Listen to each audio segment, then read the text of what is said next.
Santo, Pai querido, em cuja presença, Deus, aqui estamos. Aleluia. Nós vamos, ó Deus, ouvir agora a sua palavra, através do seu Filho, ó Pai, o qual vai trazer para nós, para os nossos corações, conforta os nossos corações, ó Pai.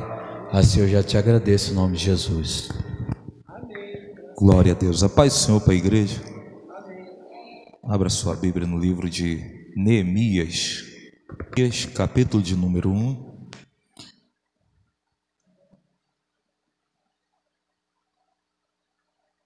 Nós vamos estar lendo alguns versículos do capítulo 1. Depois nós vamos para o capítulo 2. Vamos também estar lendo alguns versículos. Amém?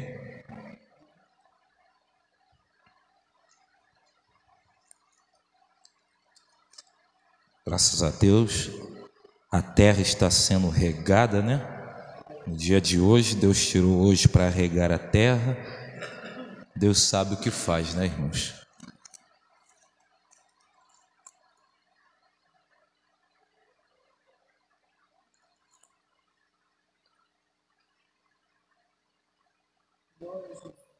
Vamos estar lendo. Os irmãos me acompanham.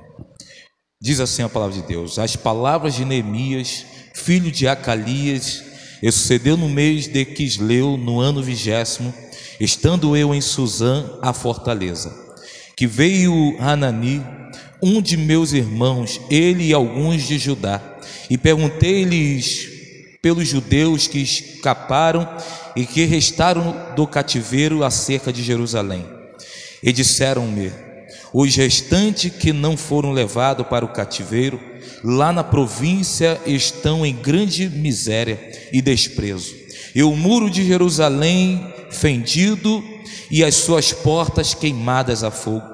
E sucedeu que, ouvindo eu essas palavras, assentei-me e chorei e lamentei por alguns dias, e estive jejuando e orando perante o Deus dos céus, e disse: ah, Senhor, Deus dos céus, Deus grande e terrível, que guardas o conserto e a benignidade para com aqueles que te amam e guardam os teus mandamentos. Capítulo 2 diz assim: sucedeu, pois, no mês de Nisan, no ano 20º do rei Artaxerxes, que estava posto o vinho diante dele, e eu tomei o vinho e o dei ao rei. Porém nunca antes estivera triste diante dele. E o rei me disse: por que está triste o teu rosto? Pois não estás doente? Não é isso senão tristeza de coração. Então temi muito em grande maneira, e disse ao rei: viva, ó rei, para sempre. Como não estaria triste o meu rosto, estando a cidade, o lugar dos sepulcros de meu pai assolada, e tendo sido consumida as suas portas a fogo? E o rei me disse: que me pedes agora? Então orei ao Deus dos céus e disse ao rei: se é do agrado do rei, e se o teu servo é aceito em tua presença, peço-te que me envies a ajudar a cidade dos sepulcros de meus pais, para que eu edifique. Versículo versículo 16: e não souberam os magistrados aonde eu fui, nem que eu fazia, porque ainda até então nem aos judeus, nem aos nobres, nem aos magistrados, nem os mais que fazia a obra tinha declarado coisa alguma. Então lhes disse: bem, vedes vós a miséria em que estamos, que Jerusalém está assolada e que as suas portas têm sido queimadas. Vindo, pois, e reedificamos o muro de Jerusalém, e não estejamos mais em opróbrio. Então lhes declarei como a mão de meu Deus me fora favorável, como também as palavras do rei que ele me tinha dito. Então disseram: levantemo-nos e edifiquemos, e esforçaram as suas mãos para o bem. o que ouvindo Sambalate, Horonita, e Tobias, o servo amonita, e Gesem, o arábio, zombaram de nós e desprezaram-nos, e disseram: que é isso que fazes? Queres rebelar-vos contra o rei? Então lhes respondi e disse: o Deus dos céus é o que nos fará prosperar, e nós, seu servo, nos levantaremos e edificaremos, mas vós não tendes parte, nem justiça, nem memória em Jerusalém. Até aqui, toma o teu assento.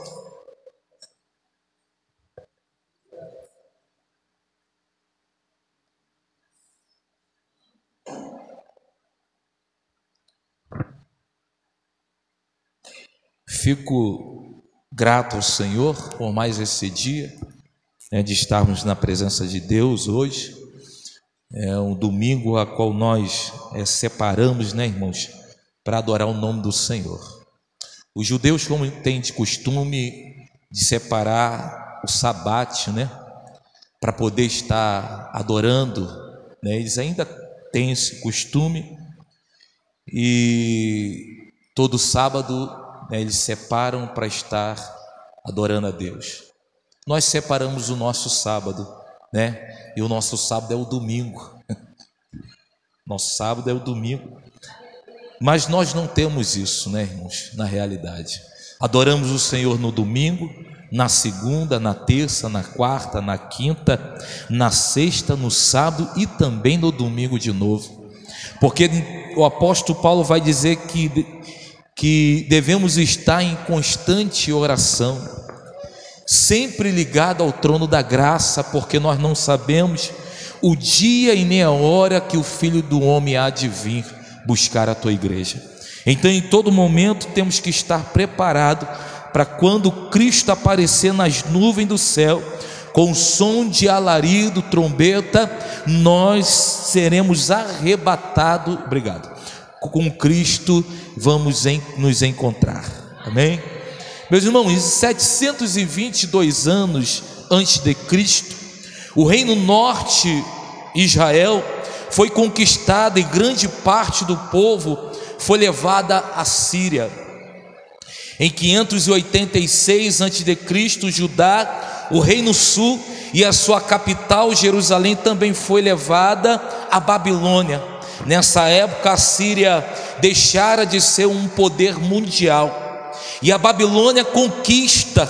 Nessa mesma época, nós vamos ver Daniel e seus amigos, aleluia, sendo deportados para a Babilônia.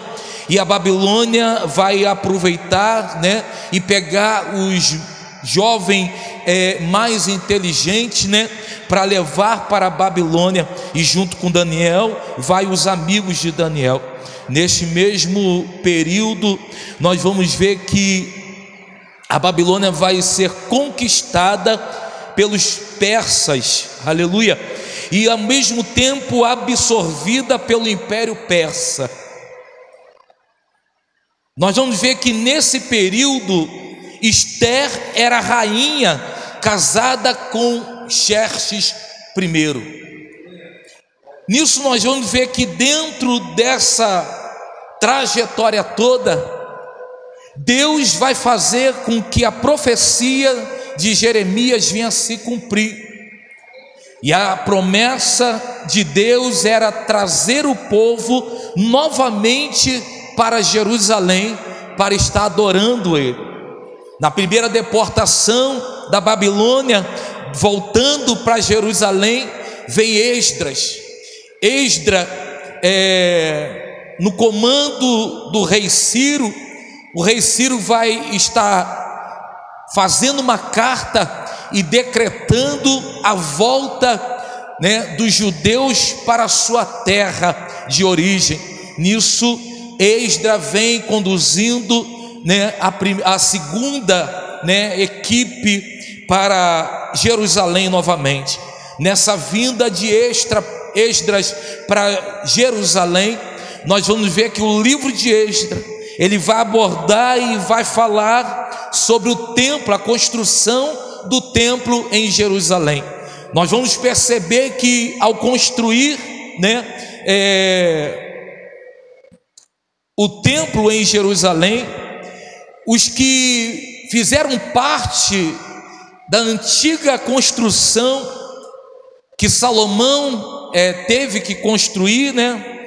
Eles vão deparar com o segundo templo construído e vão entristecer. O texto, a história vai dizer que eles começam a chorar, começam a lamentar, porque o segundo templo não tinha a mesma aparência do primeiro. O primeiro era grandioso, era formoso, era de boa aparência, mas o segundo, pastor, não tinha muita aparência. Logo Deus levanta o profeta Ageu e vai chamar a atenção do povo, aleluia, usando o profeta Ageu, dizendo que o segundo templo, ainda que não estivesse aparência, mas a glória da segunda casa seria maior do que a da primeira. O que Deus estava dizendo para o povo? Poderia não ter aparência, poderia não ser belo, grandioso, mas a presença de Deus era que iria se manifestar dentro do templo. E esse templo está referido a nós hoje em dia.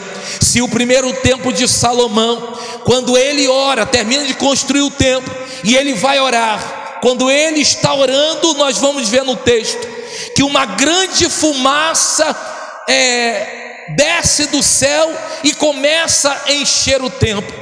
Enche o templo de uma certa forma que o próprio texto vai relatar, de que quem estava dentro do templo não poderia sair, mas também quem estava fora não poderia entrar dentro do templo. Por quê? Porque a fumaça, a glória de Deus, ela tinha tomado aquela esfera ali naquele momento, aonde o povo não tinha como se mover do lugar. A glória de Deus era tão grande ali que quem quisesse sair não conseguia, mas também quem estava lá fora não poderia entrar. E eu já começo a entender isso aqui, porque tem muitos estão de plateia, tem muitos que não querem estar fazendo a obra, não querem mais colocar a mão no arado, mas quando a glória de Deus descer neste lugar, encher a casa, ele vai até pensar: ei, chegou a hora de eu fazer parte. Mas tem um problema, que quando a glória de Deus encher a casa e tomar aqueles que estão aqui dentro, vai até querer fazer parte os que estão lá fora, mas olha, se não fizer agora, não tem parte com Deus quando descer a glória de Deus nesse lugar.